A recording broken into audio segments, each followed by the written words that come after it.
السلام علیکم ورحمۃ اللہ وبرکاتہ نحمدہ ونصلی علی رسولہ الکریم اما بعد اعوذ باللہ من الشیطان الرجیم بسم اللہ الرحمن الرحیم۔ معزز خواتین و حضرات، تجوید کلاس قرآن مجید میں آج ہمارا 10واں سبق ہے۔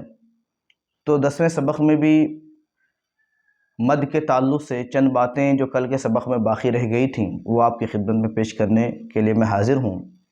تو سب سے اہم چیز یہ ہے کہ مد کو ہم پہلے سمجھیں کہ مد کہتے کس کو ہیں۔ تو مد کے تعلق سے کل آپ نے سماعت کیا کہ حروف مدہ جو کسی شرط کے ساتھ جب پائے جاتے ہیں تو ان کو کھینچا جاتا ہے۔ تو اس سے پہلے ایک بات یاد رکھیں، تو مد کی جو ہے کئی قسمیں ہیں۔ تو عام طور پہ جو بنیادی چیز ہے وہ یہ ہے حروف مدہ۔ حروف مدہ 3 ہیں: الف، یا، واو۔ الف مدہ کی پہچان یہ ہے کہ الف پر کوئی حرکت یہاں تک کہ جزم بھی نہیں ہوتا اور اس سے پہلے والے حرف پر زبر ہوتا ہے۔ یا مدہ کی پہچان کہ یا کے اوپر جزم ہوتا ہے اور اس سے پہلے جو حرف ہے اس کو زیر ہوتا ہے۔ واو مدہ کی پہچان کہ واو پر جزم ہوتا ہے اور اس سے پہلے جو حرف ہوتا ہے اس پر پیش ہوتا ہے۔ تو اب یہاں پر مد کی پہلی قسم ہوتا ہے مد اصلی۔ مد اصلی کہتے ہیں کہ حرف مد جتنا ہے اتنا اس کو کھینچ کر پڑھنا۔ مد کا معنی ہے کھینچنا، بڑھانا، آواز کو زیادہ کرنا۔ تو اب یہاں پر واو حرف مد ہے، یا چاہے یا حرف مد ہے، چاہے الف مدہ ہے، یہ جس حرف کے ساتھ آئیں گے اس حرف کو صرف ایک الف کی مقدار اگر کھینچا جائے تو ایک الف کی مقدار کھینچنے کو اس مد کو مد اصلی کہتے ہیں۔ اب اصلی سے روایت کی رعایت کے مطابق 2 الف، 3 الف، 4 الف، 5 الف کی مقدار کے برابر کھینچنا اس کی مد کے اعتبار سے جو ہے پھر بنتا ہے کہ کتنا اس کو کھینچا جائے۔ یہ کھینچنا اس لیے ہے تاکہ قرآن مجید کی تلاوت میں حسن پیدا کیا جائے۔ جیسا کہ آپ نے بارہا سنا ہوگا کہ جب اسٹیج وغیرہ پر کسی پروگرام کی شروعات کی جاتی ہے اور قاری صاحب جو ہے قرآن کی تلاوت کرتے ہیں تو آپ نے دیکھا ہوگا کہ بہت اچھے انداز میں بہت زیادہ کھینچ کر وہ پڑھتے ہیں، تو وہ کھینچتے ہی مدوں کو ہیں یا حروف مدہ کو کھینچتے ہیں، اور جب خاص کر غنہ ہوتا ہے یا اخفا آتا ہے یا مد آتا ہے تو وہاں پر زیادہ وہ کھینچتے ہیں، مد پر زیادہ کھینچتے ہیں۔ تو اب مد کی جو ہے زیادہ کھینچنے کی آخری حد 5 الف ہے، تو وہ 5 الف تک اس کو کھینچ لیتے ہیں۔ تو اب ظاہر سی بات ہے آپ لوگوں کے لیے ایک تکلیف کی بات یہ ہوگی کہ آخر کیسے سمجھیں، سمجھنا ایک مشکل کام ہے۔ اگر سمجھ جائیں تو بہت اچھی بات ہے، اگر پھر بھی نہیں سمجھ میں آ رہا ہے تو اب یہاں پر میں آپ کو ایک آسان طریقہ کتاب میں دکھا کر آپ کو سمجھانے والا ہوں، تو کتاب میں غور سے اس کو دیکھیں۔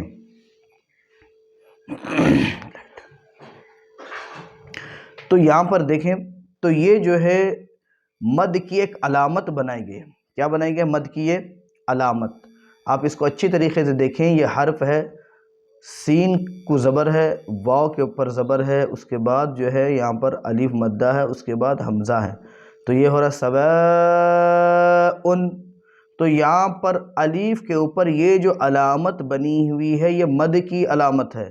تو یہاں پر تو ایسے مد متصل یہ ہو رہا ہے، تو مد متصل، مد منفصل، مد لازم، مد عارض، اتنے تمام نام آپ کو سمجھ میں آنا یا ان کا یاد رکھنا اگر مشکل ہو جائے تو ایسی صورت میں اس علامت کو آپ ہمیشہ یاد رکھ سکتے ہیں۔ اس کا یاد رکھنا کوئی مشکل نہیں۔ جس حرف پر آپ کو یہ علامت نظر آئے تو آپ اچھی طریقے سے سمجھ لیجئے کہ یہاں پر مد کرنا ہے، یعنی اس حرف کو کھینچنا۔ کس حرف کو کھینچنا ہے؟ جس حرف کے ساتھ وہ حرف مد ہے اس حرف کو کھینچنا ہے۔ تو یہاں پہ حرف مد ہے واو کے ساتھ الف، تو واو کے ساتھ جب حرف مد آیا ہے تو کھینچا جائے گا واو، جیسا کہ سوا، واو پر زبر تھا تو واو کی آواز زبر کے ساتھ ہوتی ہے وا، تو اس کو اور کھینچنا تو ہو گیا سواء۔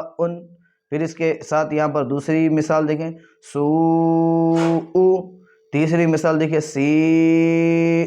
تو یہاں پر جو کھینچ رہے ہیں تو حرف مد جس حرف کے ساتھ آیا ہے اس حرف کو کھینچنا، تو کس کے ساتھ آیا ہے؟ تو اس میں بھی اچھی طریقے سے سمجھ لیں، یہ واو کے بعد حرف مد آیا تو یہ ساتھ ہے واو کے، حرف مد کے بعد جو حرف آیا اس کے یہ ساتھ نہیں ہوتا بلکہ ساتھ کس کے ہوتا ہے؟ جس کے بعد حرف مد آیا، تو واو کے بعد حرف مد آیا ہے تو واو کے ساتھ یہ حرف مد ہے، تو کھینچنا واو کو ہے، حمزہ کو کھینچنا نہیں ہے۔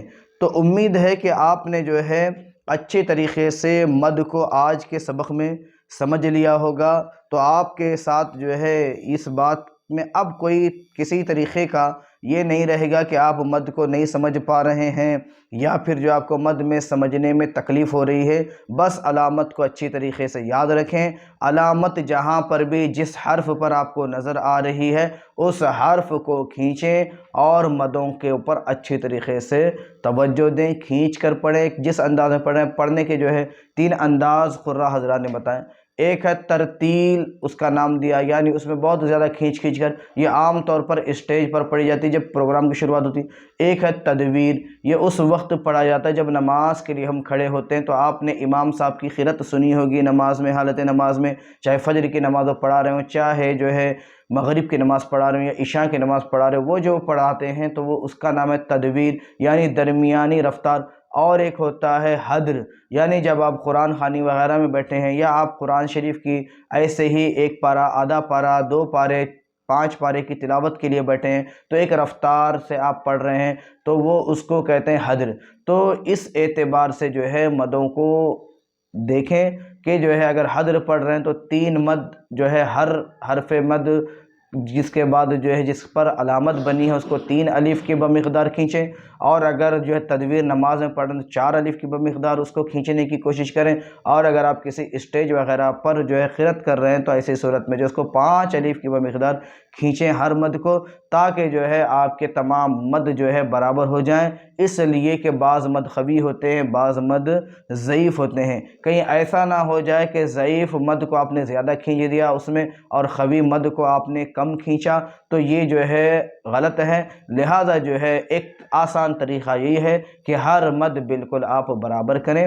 تو آج کے سبق میں جو ہے مد کو کس انداز میں ہمیں پڑھنا ہے، کیسی اس کی پہچان تھی، آپ نے اس کو امید ہے کہ اچھی طریقے سے سمجھ لیا ہوگا۔ ہمارے ویڈیو کو لائک اور شیئر کریں، زیادہ سے زیادہ جو ہے اپنے دوست احباب تک پہنچائیں، اور ہمارے چینل کو سبسکرائب خود بھی کریں، اور اپنے دوست احباب سے بھی جو اس کی گزارش کریں کہ وہ بھی جو ہمارے چینل کو سبسکرائب کریں۔ السلام علیکم ورحمۃ اللہ وبرکاتہ۔